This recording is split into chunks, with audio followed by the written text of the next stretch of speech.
Okay, so good morning, everyone. We're excited to welcome you all to the next VA Forum session. Delighted as well to be joined by our special guest today, Joanne Hawkins. Hi, Joanne.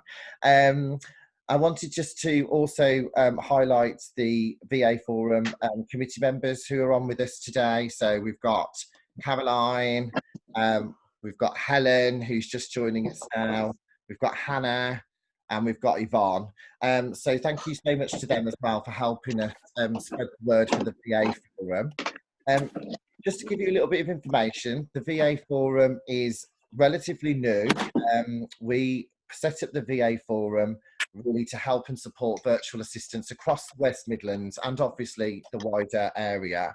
And it's all about bringing together a community of virtual assistants to help and support each other, particularly in our area, but obviously when we've got speakers like Joanne, it's just fantastic to see so many of you here and to hear what she's got to say. So thank you so much for joining us. So without further ado, I'm just going to hand over to Joanne from Executive VPA. So welcome, Joanne. Thank you for joining us. Good afternoon. Thanks very much for asking me. Thank you. I'll crack on it and I'll share a little bit about my journey and how I've got to where I am today. So I set the business up in 2008. Oh, no, I didn't. 2008, 2012. Sorry, it's been 8 years, just over 8 years. And before that, I was working for a national house builder. We'd gone through in 2008, we'd gone through mass redundancies back when the recession started. And we were one of the first industries really to be hit by the recession.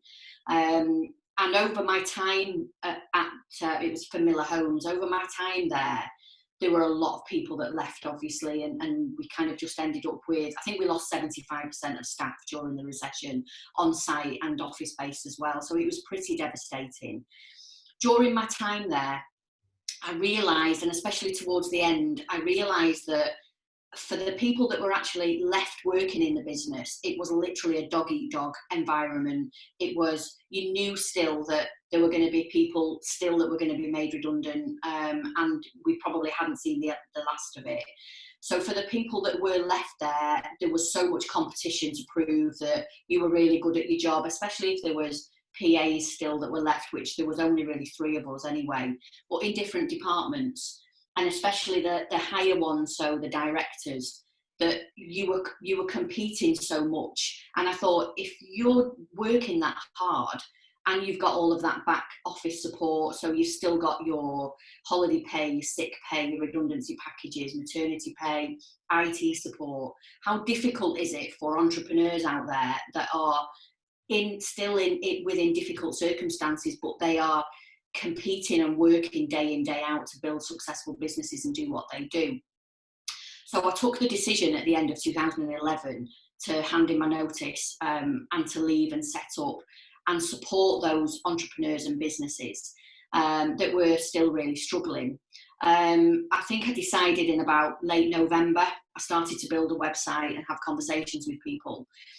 And I went back after Christmas and I'd made the decision that was it, I was going. So on the first day back, tried to give him my notice. It took me about 3 days because I think they knew and nobody would speak to me, and my director wouldn't come back after Christmas, and he kept saying, oh, a few more days.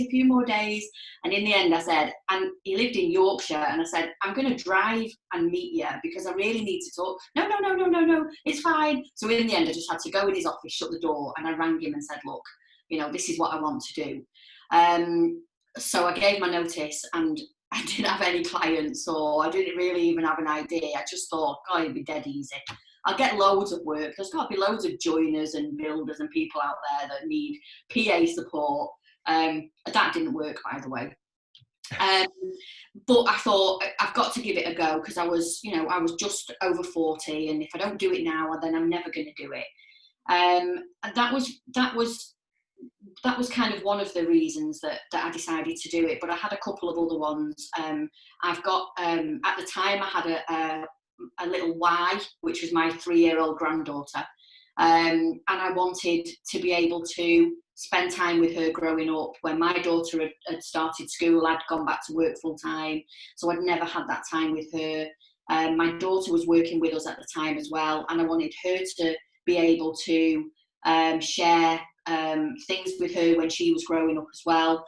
We got a house in Spain, and I wanted to have a business that I could literally pick up and take away anywhere with me. So all of these things were kind of going around in my head thinking, what can I do? So I just did it. I just took the plunge. Thankfully, I've got a really supportive partner who just said, take as long as you need. As long as I'm working and we can pay the bills and we can eat, take as long as you need, get it set up. What I did do, however, though, and it's something that I would always recommend to people that are working for an employer, is to see if there's an opportunity, if you are going to go out there and work for yourself, to consider maybe them being your first client. So I was doing a lot of things within the business that nobody else dealt with. So I dealt with management company handovers. I dealt with ground rent sales and freehold facilitation. So I did some quite specific stuff, and I knew that nobody else in the business could do it. So when I did give my notice, I went to them with a proposition and said, I'm going to work for myself, and I know you've not got anybody to do this, so I'm offering as a consultant to come back and retain doing that for you, which I did, and I actually did that for about 5 years until they decided to bring it back in-house. So that was really, really great for me, that at least I could leave with a client under my belt, and it wasn't a lot of money, but it was something at least, and having that really gave me the confidence to think, if they want me, then other people will want me to do similar things as well. Even though some of them, I'd sit down in the directors' offices and they'd say, it won't work, Joanne. You won't make a business out of this. It won't work. Nobody's going to want to pay somebody else to come into their business and support them.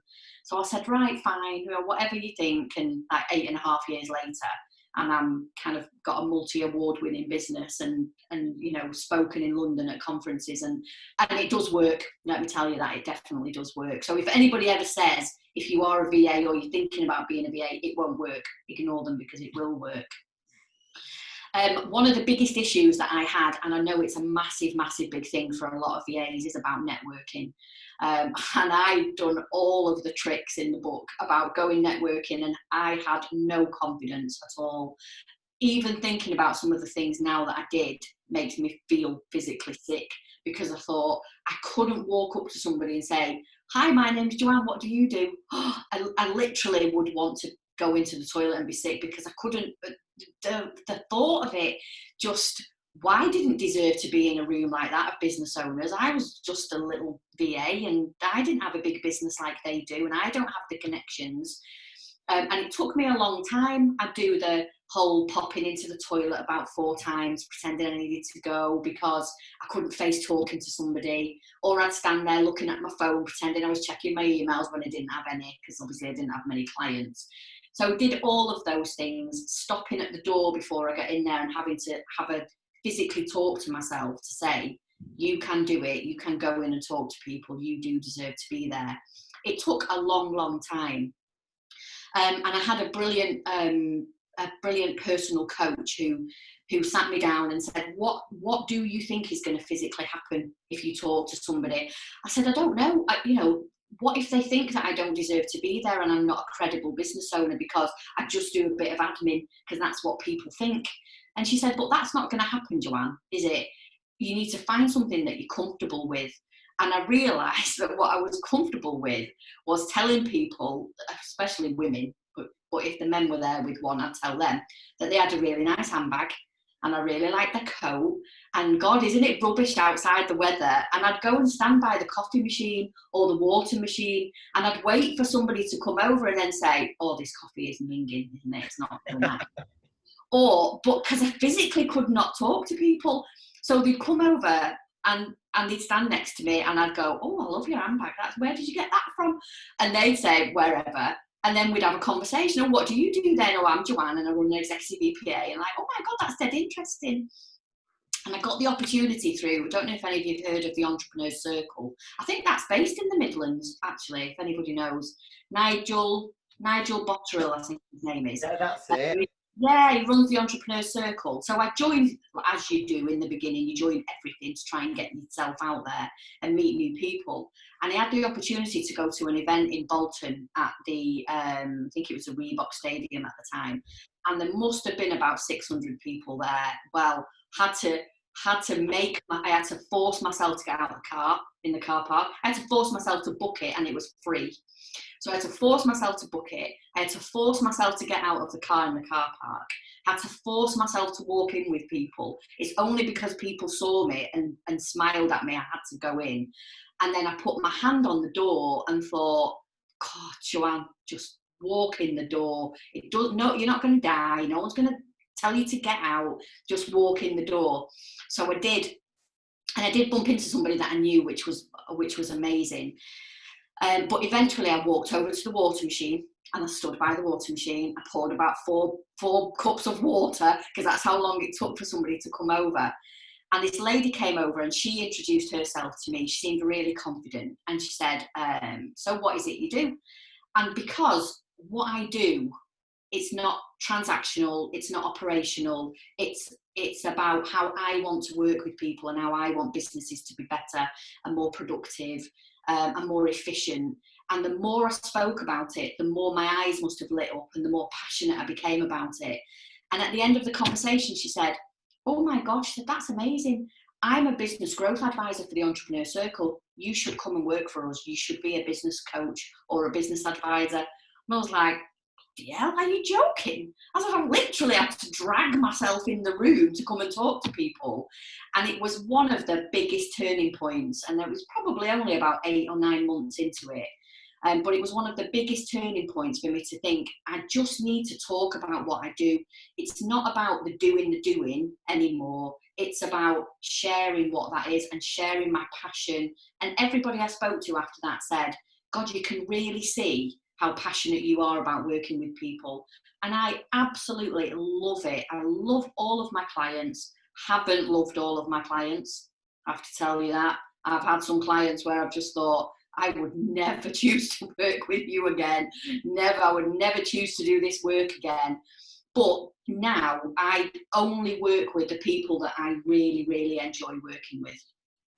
So that was really a massive big turning point for me. And it was all about value and what I can actually share and my passion. And that's probably one of the biggest tips that I say to people now, is about finding what you're passionate about and understanding what gives you that real buzz, and taking that, if you're a VA, taking that into your business. But if you're an employed PA, is also taking that into your business and finding where you actually fit in something. I think that's really, really important to really recognise that and acknowledge what you want to do. Life's way, way too short, and we've seen that unfortunately in the last 12 weeks, that life is way too short to be thinking about having to get up and not wanting to go somewhere. So that's kind of spurred me on through the last 8 years, and the business has massively evolved.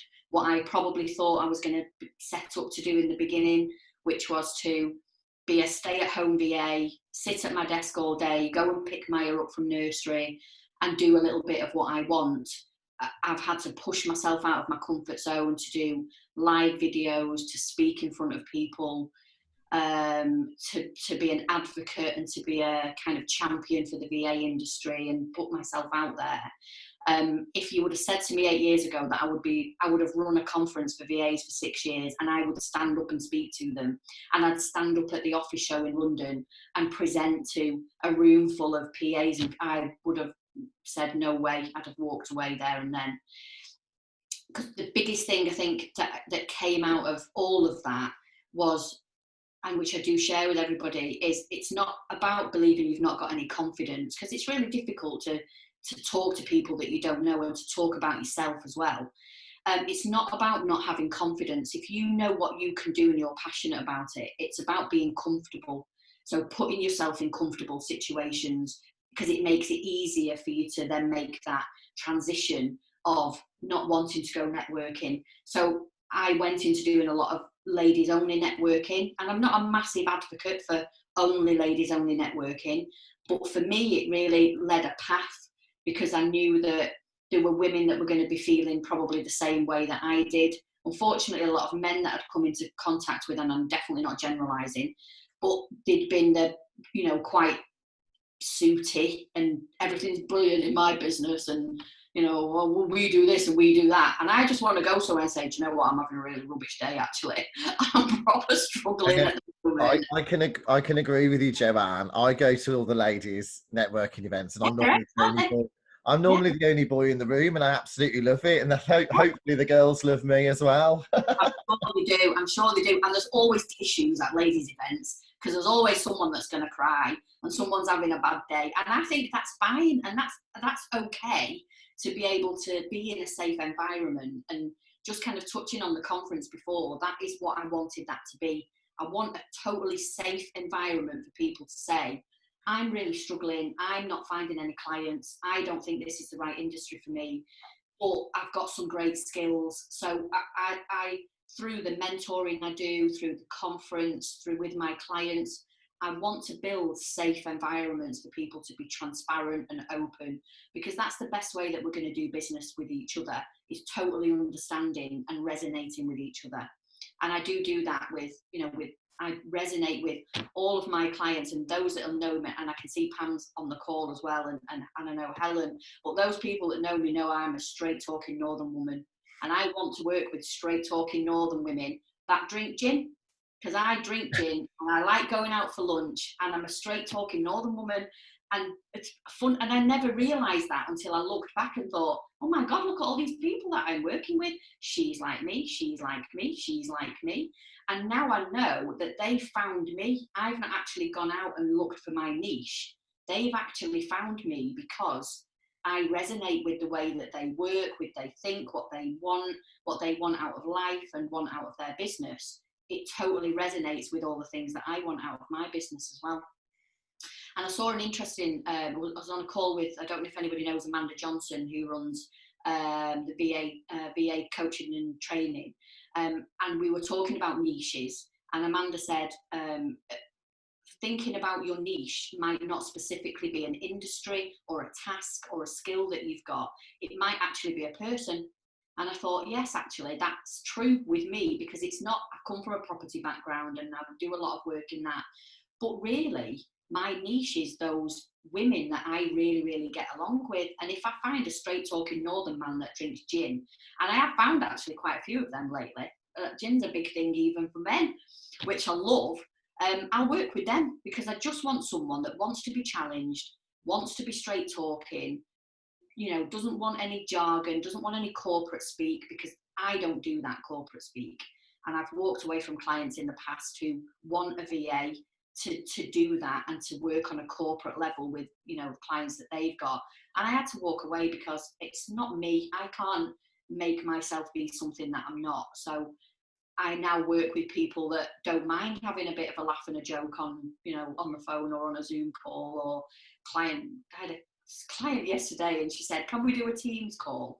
Because I need to learn how to do it properly. So I said, yeah. So we were doing the Teams call and I was sharing my screen, and I said, so if you want to log into a different account, if you click at the top there on there and then click sign out, and she disappeared. So she came back on and I said, where did you go? She said, I signed out. I said, no, sign out now. What's the matter? How can I tell you what to do if you flipping sign out the call?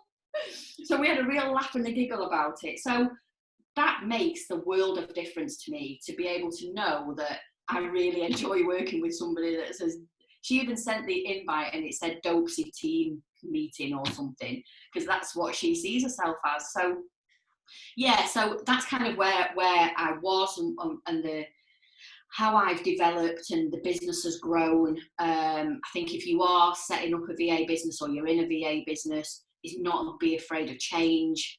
Don't worry about adapting to the way that your business works, or you'll realise that there are things, like I said before, you don't want to do. I had to go to a client's house once, and she gave me a carrier bag. She said, that's all my post for the last 2 months. I've not looked at it. Could you sort through it for me?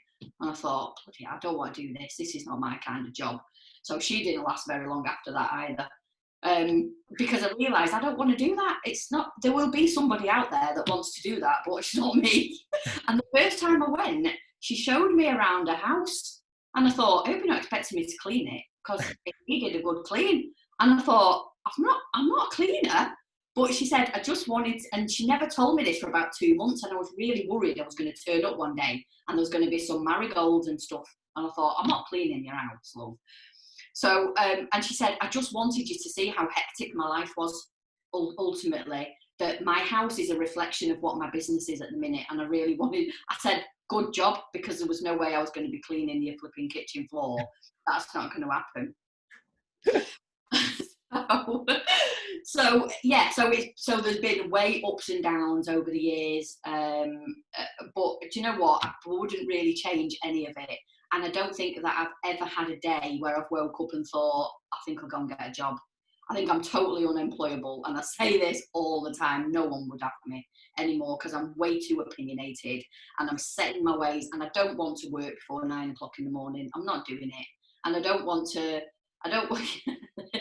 Yeah, I don't want to do all of that, and I won't go out to a meeting with someone at 9 o'clock in the morning, because I just think, I'm not doing that. I don't want to do that. So I work it around what I want to. I now have 2 little Ys. I have a grandson as well, so a granddaughter that's 11 and a grandson that's 5.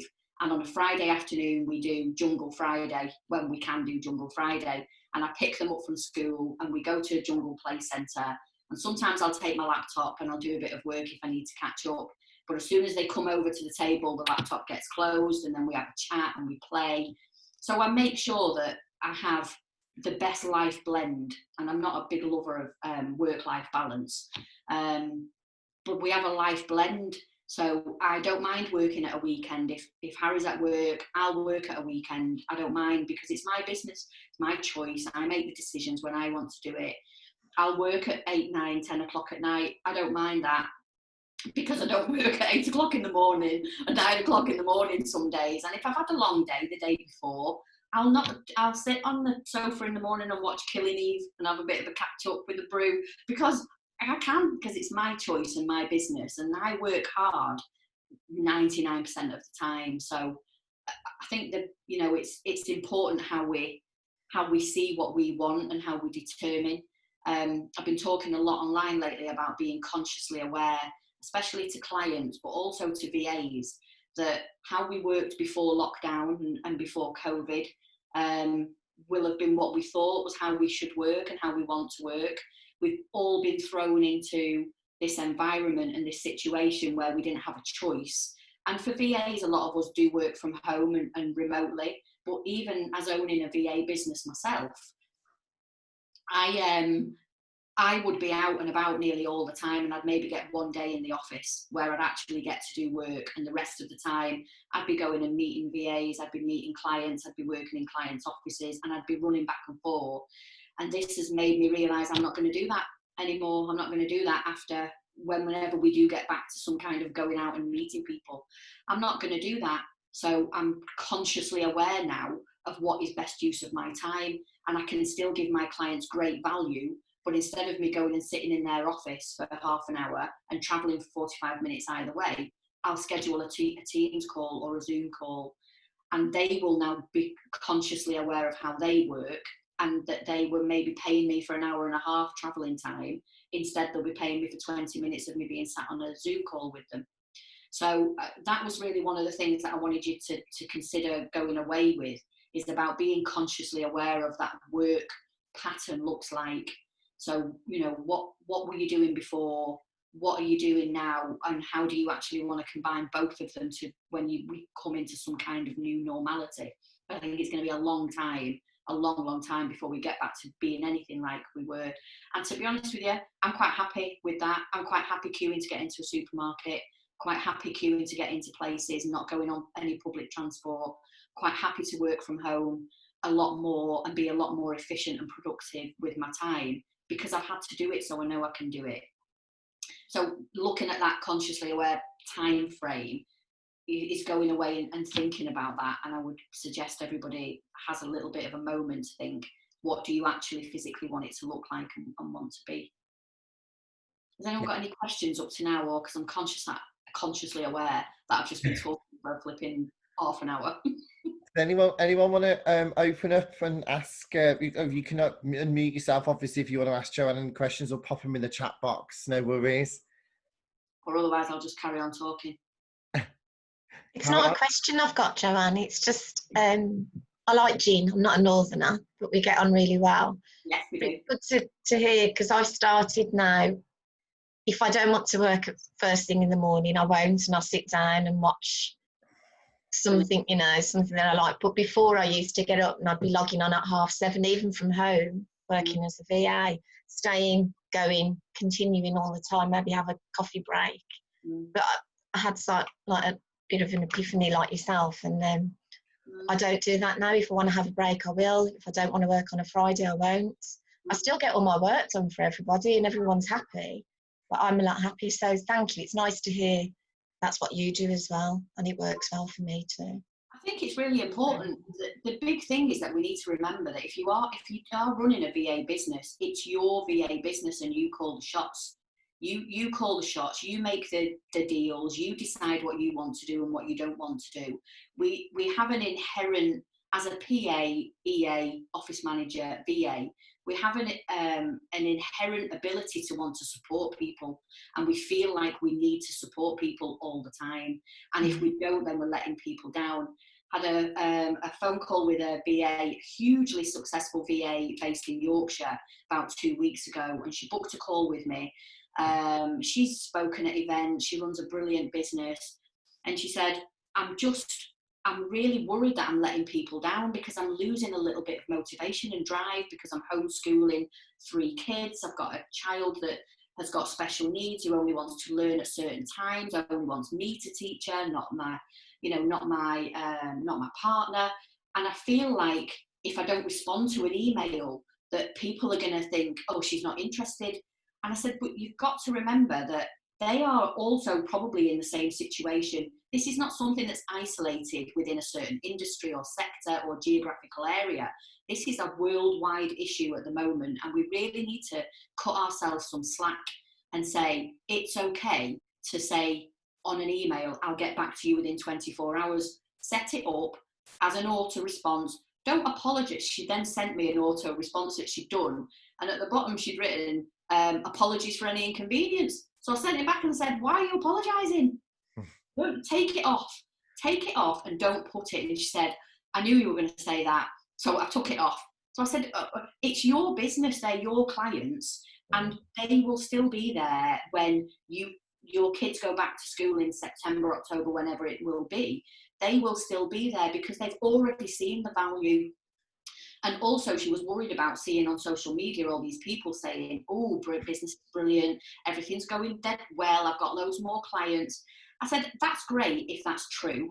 A lot of people will be saying that, and it might not be true. So again, don't beat yourself up, don't compare yourself with other people. And I'm the biggest doubter of myself, even though I can push myself out there. I still feel I didn't, and Pam will know that I recently set up a Facebook group for VAs, and it's probably taken me about 3 years because I thought no one will join it. No one will want to join it. Well, no one wants to listen to me. I'm just Joanne. I'm not anything special. No one will want to join it. And there was probably about 50 people in a day that joined it. And I thought, wow, people joining that. That's crazy. So I'm the biggest self-doubter. But sometimes you have just got to recognise that it is okay, and people do still value you, even if you're not on social media every day and you're not posting out about how brilliant things is. Concentrate on yourself, concentrate on your family. It's such a difficult time for kids, and I've not got any little kids at home, but if any of you have, I totally sympathise with you.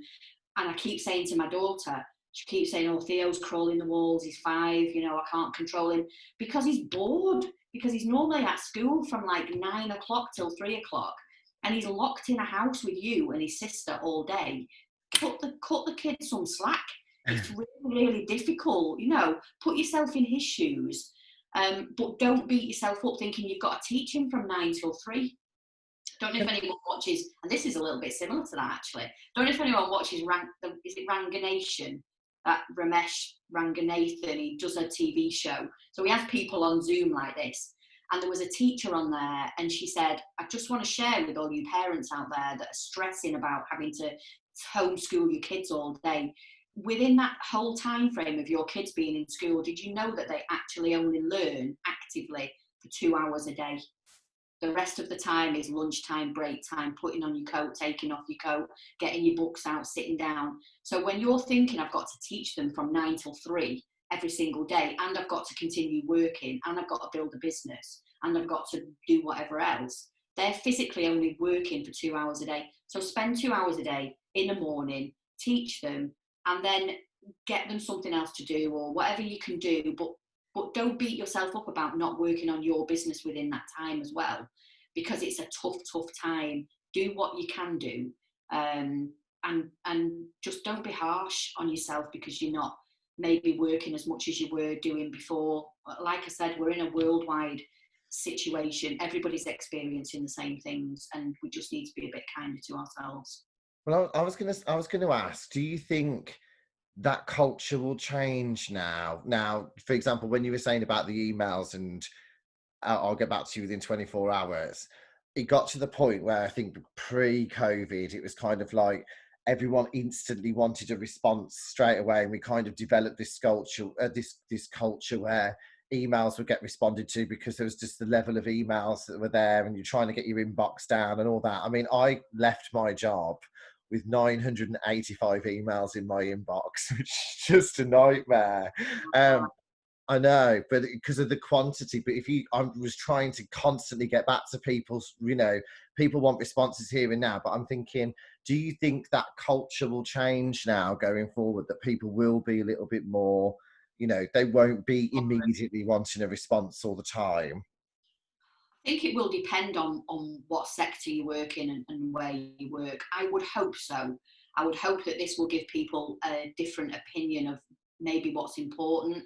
I think we'll all do things in a different way for a long time. So I think remote working will continue and grow in a lot of sectors and for a lot of businesses. And I know a lot of businesses are already looking at that, especially like big law practices and things. I think there was always a bit of a problem with businesses thinking, did they trust their staff to work from home, and would they actually get that much work done?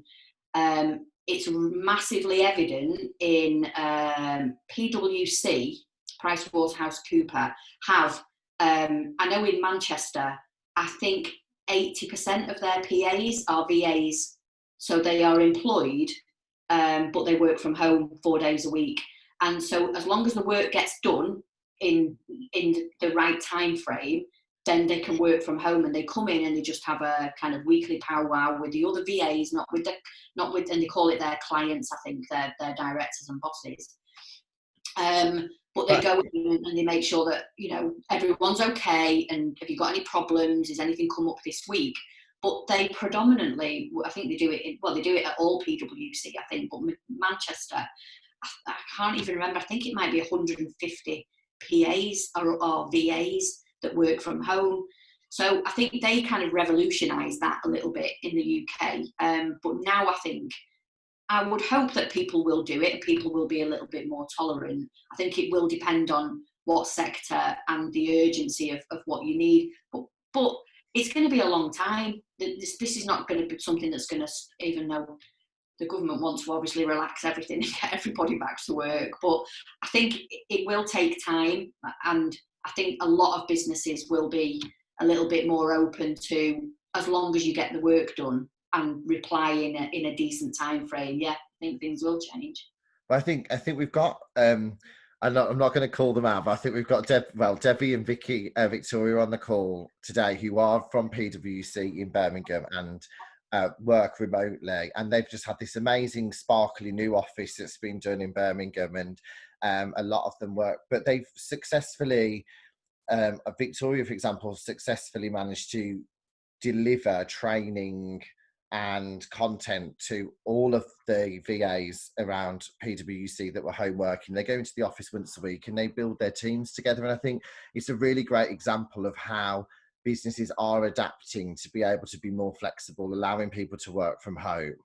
And I also find it really interesting because the PwC are kind of in the middle of, you're employed, but you're working from home, but you're not self-employed. And so it's quite a middle ground. And I think they're kind of pioneering the way forward with that, which I think is great. Yeah. And it might inspire some of them to take up and actually be, you know, take that leap to become self-employed as well. Potentially, you never know. Oh, I don't know. When I spoke to someone at the Manchester PA Awards last year, I was a finalist in the VA of the Year category, but I was up against two PwC ladies. I don't want to offend anybody. In my opinion, a VA was a VA is someone that runs a virtual business. So I found a clear difference between a business owning VA and an employed VA, because that an opportunity to be able to work from home, get paid, get holiday pay, get sick pay, and all that. I was like, geez, I would love to have that. God, if I don't go out and kill it, I don't eat. Basically, that's the way it is. And I didn't win, and a PwC employee won the VA of the Year. And for me, I was thinking, but I don't get the correlation between I think there needs to be a separation and a business owning VA and an employed VA, because it is two very different things ultimately. I don't have the benefit of all of those extra benefits and things, so it's a completely different thing. But I think they've massively revolutionised, and if big businesses can showcase that that's what they do, then small businesses need to take advantage of that and say, well, if PwC can do it and they can have virtual assistants, I can use a virtual assistant as well.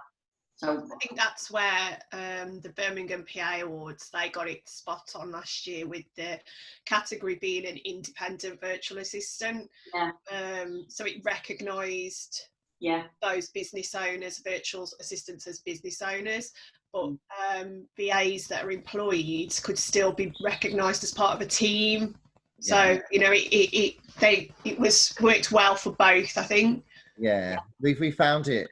The reason the first year we did the Birmingham PA Awards, we didn't have a virtual assistant category, but the second year we did, and we made an independent one, because what we found was, and the feedback that we had from the judges, is that it's very difficult to compare. So you're comparing virtual assistants that have their own businesses and also comparing virtual assistants potentially that work for PwC and other companies. And so that's why we kind of created that category, because it was like comparing, you know, a fruit basket rather than kind of an apple for an apple kind of thing. So it was it was a lot more easier to be able to do that. And Helen was was the winner last year, weren't you, Helen? Yeah. Thumbs up. And just to go back to your point, Joan, about networking, because I completely agree with you. I think if we can have a little show of hands, who likes networking? And I mean, like in the room, talking to people. Did you? Okay. Now I do. I completely relate to what Joanne said, because I hated it at the very beginning. I've never ever, I think because you come, well, for me, my background working like as a PA and that, you're in the background. So you're not the person that sells themselves. You can sell people's businesses and you can talk about your bosses and the services all day long. But then when you walk into a room and you've got to talk about yourself and what you do, it was a completely different ball game. And I just used to dread it, unbelievably dread it.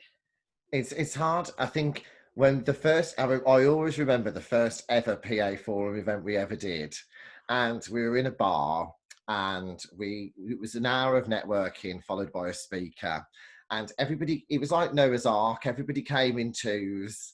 So there was always there was two people in one corner, two people in another corner, two people here, two people in the toilet, two people by the coffee machine. Yeah. And it was really interesting actually to see, because you wouldn't normally, an office-based role or an administrative role potentially, you wouldn't necessarily have that experience of going out and, like you say, talking about yourself and what you do.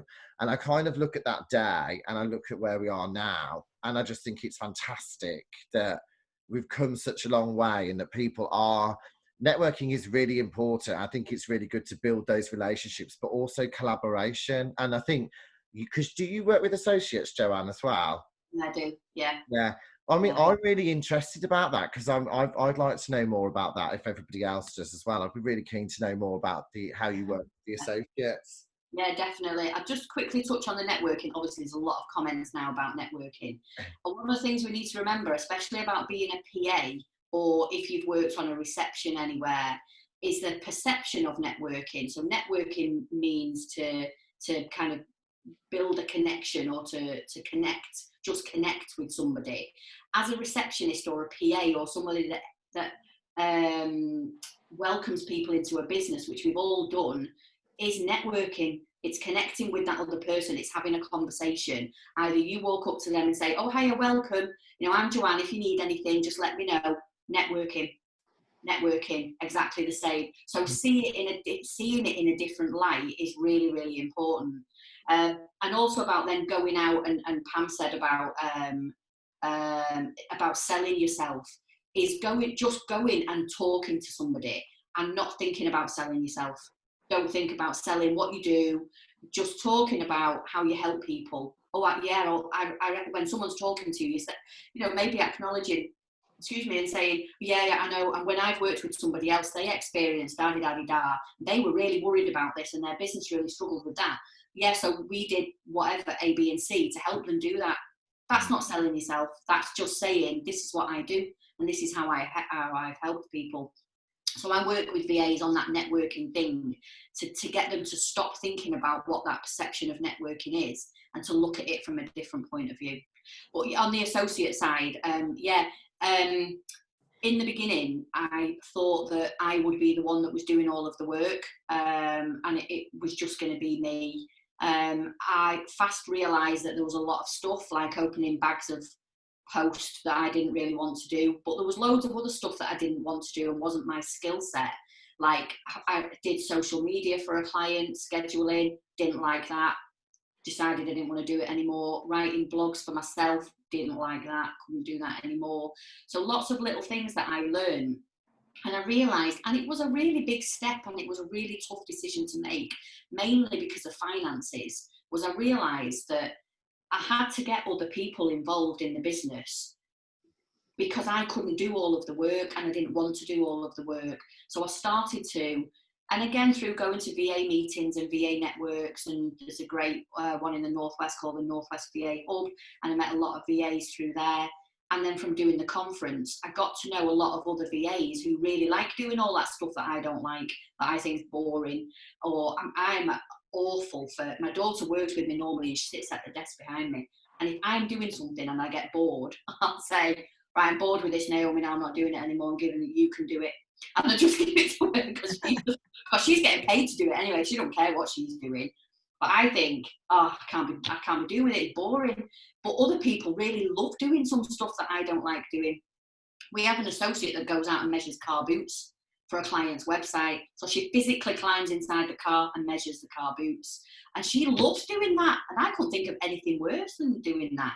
So I realised that I have to do that, but there has to be a platform and a process. And Pam Clark, who's on the call, Pam was been my VA for a long time. And we would go through a process of, I would put out and say, I've got some work. People would get in touch, and I'd say, get in touch with Pam. Pam would do a call. She'd find out, are they registered with our HMRC, ICO, are they registered for money laundering, or anti-money laundering, that kind of thing. And then she would come back to me and say, and you need to speak to this person, or you need to speak to that person. And I've logged it all, and we've got all the details. So it's really important for me, I couldn't scale my business. I'm probably not even at 50% of what I want my business to be. There's still a whole new world out there for me to market to. And I couldn't do it without having associates, fantastic associates, to support my clients, which kind of leads on to also about me having my tribe. And I'm super proud and share about them all the time, that I have a real close tribe, executive BPA tribe that I work with. So I have Pam as a VA, Naomi that does a lot of day-to-day stuff. I have someone that writes my blog, someone that does my social media, and we are a real tight, and they all get involved in the conference. and we all work together on that, because I could not do half of the things that I do and grow the business as much as I want to if I didn't have that. And if you're in a VA business or you're thinking about it, one of the first things that I would say is to find the people that you really, that get you, that you get them, that you resonate with, and you want to bring them not as an employee but a part of your team. And I found really all of them through networking, through other people that have said, I would recommend you talking to Kathy because she's brilliant at doing social media and stuff. So yeah, that the associates and the tribe thing is a massive thing for me. Well, you see that I did a network course about 4 or 5 years ago, and I'll never forget, it was all about creating a power circle around you, and that was the biggest thing I took away from that. And it was about creating a circle of people that you would absolutely trust with anything at all, and that those people, you would literally recommend each other and support each other no matter what, basically. And I do strongly believe that's how the PA Forum started, because all of these committee members, some of them that are on the call from all the different committees, are the core of the PA Forum, and that's how we work. So there's 22 committee members, but we've got our learning committee, our awards committee, the virtual assistant committee, Coventry and Warwickshire, Wolverhampton, the Black Country, Birmingham. So we've got all of these areas, and I do genuinely believe that like you said, Joanne, there's no way I would have been able to do all of this on my own at all. I have no, so without them, they're the heartbeat really of the forum. So I completely understand exactly what you're saying. I completely agree with you. And whatever element you think people are successful, there's nobody out there that's successful from doing everything by themselves. You look at all these high flyers and your Richard Bransons and Deborah Meaden and whatever, they will have people that they will totally rely on and can call on at any time to say, we need to do this. But also the added advantage we've got as VAs is that, it's completely gone out of my head now. You've got the network behind you as well, that I know if somebody says to me, Joanne, we need to do this in the business, if I don't know how to do it, I've got a massive network behind me. And not only my network, but I've got Pam's network, Kathy's network, Pat's network, and all my clients and everything else. So we've got an added advantage as a VA that we can support businesses because we've got the business acumen, we're running our own VA business, we understand that. So you've got all of that support network as well behind you. It's so important to surround yourself by your tribe or your core team. Yeah, no, definitely. And so when you say that they support you with the conference, can you tell us a little bit more about this year's conference? Yes, so this is the 6th year. I went to back in 2014. I went to a conference, the Northern Collaboration Conference. It's in Newcastle, run by Angela Dawson, admin doctor. And I went there and I'd applied for there wasn't a Northwest VA Awards then, and I applied for the Northern VA Awards and went to the conference and won that, which was a massive shock. And I thought, oh my God, how brilliant is this, that there's a room of VAs that all want to help each other. We've not got anything in the Northwest, and it can't be that hard, can it? It can't be that hard to run a little conference. So I thought, yeah, I'll do it, it'll be dead easy. So I decided it was going to be 2015 was going to be the first one. It's not that easy to run a conference, and Pam will back me up on that, and she knows that. And really, I probably don't do that much. I don't think. I find the speakers, and then I get up on the day and talk, and they do all the rest of the work. I think that's the same with me. It's easy, isn't it, really? Because I don't really do any of the other stuff, and Pam will probably say, no, I do stuff, but I don't really. So from 2015, and like I said before, I wanted to create a safe space for VAs to come, and it wasn't just for networking. We do networking, and loads of associate work gets passed there. And I know that Sharon that said before, best place to find associate work is to talk to other VAs. So get into different groups online, on social media, on LinkedIn, and connect with a load of other VAs and say, this is what I do and this is how I can help people. But going back to the conference, in 2015, I've been really fortunate that I've probably only paid for a speaker 2 or 3 times, and we have 5 speakers a year, because I am very well networked and know a lot of people. And because I get on with people so well and I am so straight talking, they just say, yeah, I'll come and speak for nothing. I don't mind, Joanne. But they all got massively credible, brilliant businesses, and they share so much. So basically, the conference is run over a day and a half in Warrington in Cheshire. It's always on a Thursday afternoon, and it's normally the 3rd week in June. So it's a Thursday afternoon for about 4 hours, and we have 2 interactive workshops in those 4 hours. And then on the Thursday evening, we always have an informal dinner. So most people will stay over at the Village Hotel, and we get great rates from them. So we'll stay over, we'll have dinner, we'll have a laugh, we'll drink lots of gin, and then the following morning we start again from 9 o'clock, and we aim to finish for about 3:30, because the traffic in Warrington is rubbish, so we try to get everyone out before the rush hour. But we have 3 speakers on the Friday. We normally hold the Northwest VA of the Year Awards as well. Their finalist gets announced there, and everything's interactive. All the speaker sessions are interactive. There's loads of giveaways. We have loads and loads of fun. So there's always a laugh. We had Paul Pennant. Paul Pennant agreed to come and do it last year because I met him at the PA show in January and managed to talk him into coming for free on the day. I couldn't believe that he actually agreed to come and do it, because I thought, my God, what a coup to get Paul Pennant, because he doesn't even travel outside of London normally. He's like, Warrington, where even is that? He said, that's right, like, horrible place. I was like, oh, rude. It's not. It's in between Manchester and Liverpool. It's dead easy to get to. And he came and spoke to us and did 2 sessions. It was amazing. So we have a theme every year, and I tailor the speakers around the theme every year. This year, with it being the start of a new decade, we wanted to make sure that everybody, ironically, was 2020 ready, because it was going to be a brilliant year, and there was going to be loads of business and stuff done. Oh, that's not worked. But also a theme of big impact. And we wanted to, following on from everything that they'd learned about standing out, getting connected, we wanted to really help them to make a big impact for their clients' businesses, but also on their own business. So, like I said, it should have been next week. It should have been next Thursday and Friday, but it's now been moved to November. So it's on the 12th and 13th of November. But next Friday, we're running...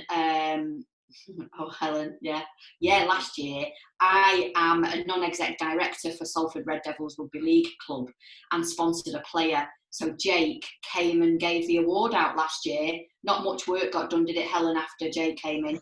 No. There was a big glass windows all the way down, and the speaker was there, everybody was looking, and then Jake started to walk, and everybody just went and just watched him. And then he came in, bless him, he was so shy, but no one wanted to listen to anybody else or do anything else once Jake. Everyone wanted a picture taken with him. So that was really good. I forgot what I was saying now, just distracted by a rugby player. Next year. So what I wanted to do, I wanted to make sure that still on the 19th of June, there was still something for people to get involved in.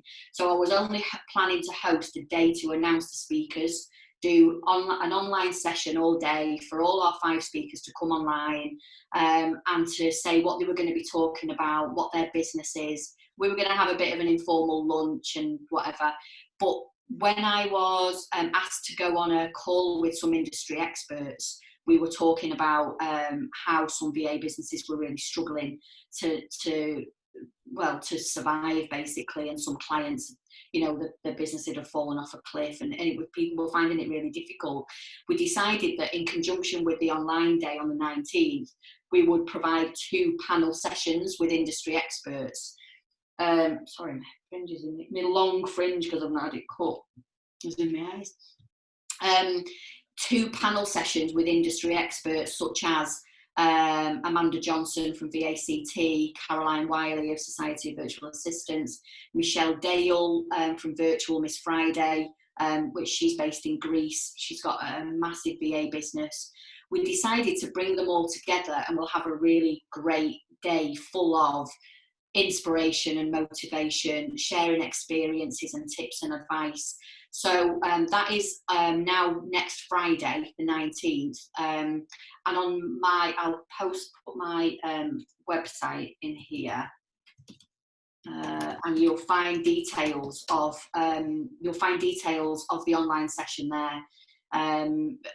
Really, I just wanted somewhere that people can come on and say, or listen to, what should I be doing in this time of, it's been really difficult in my business, you know, I can't really find as many clients as I wanted to. How do I do that, and how do I survive? How do I not only survive, but how do I thrive, and how do I get myself out there and keep marketing to my prospects in the right way? So we've put on this day next week. There's it's just £15, and there'll be a donation to an NHS charity from that as well. But I just wanted to create a space for people to come on and get some inspiration and motivation. Yeah, I think it's fab, and I'm really, like, just listening to you resonates with me so much, because that's exactly what we wanted to do here. And, you know, for you to be able to have done so much is just fantastic. I think it's awesome. We had Paul for our first conference. He's got great shoes.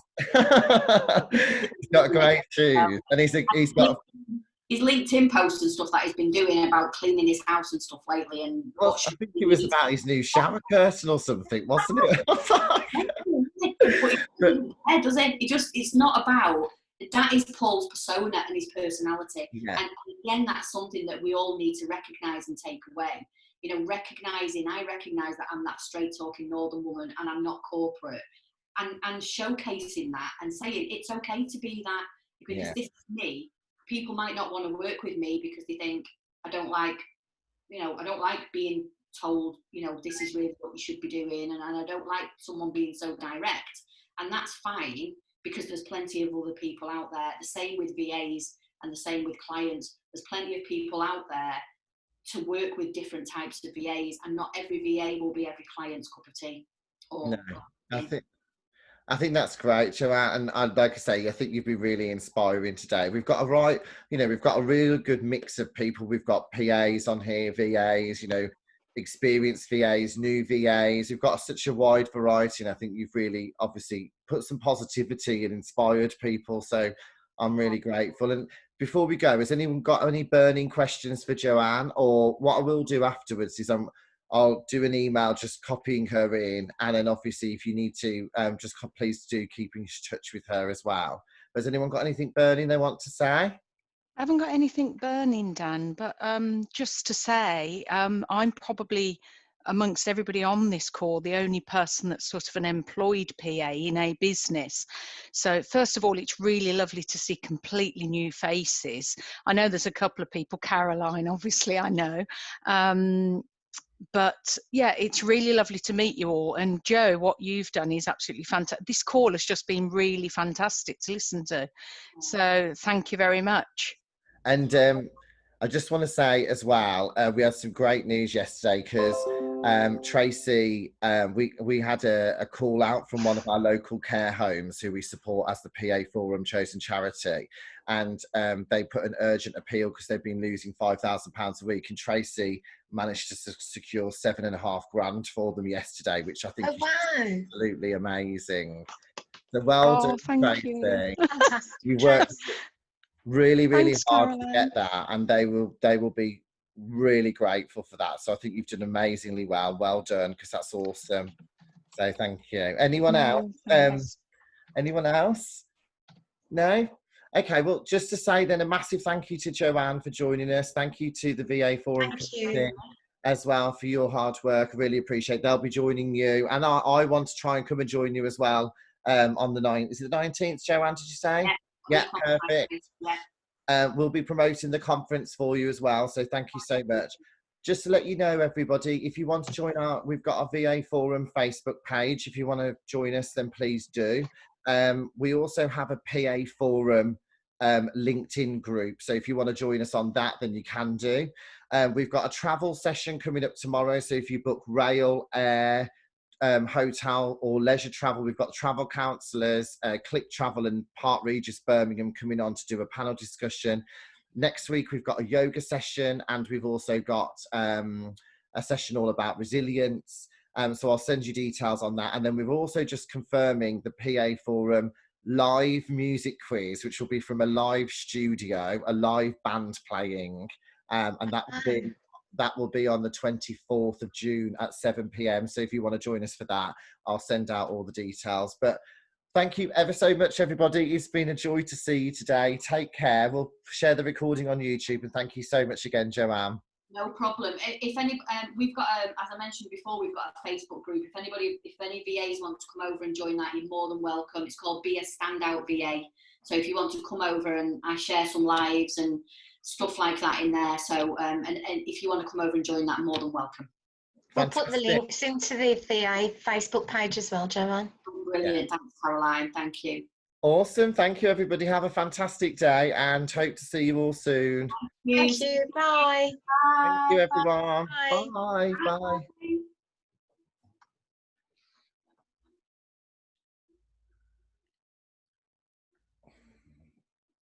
Oh, thanks, Dan. That was brilliant. No, you're very welcome, lovely. Yeah, did you enjoy that? Yeah, very good. Yeah. Lots of smiles and laughs, which was good. Yeah. Absolutely, babe. I'm with you 100%. You just got to kind of, we just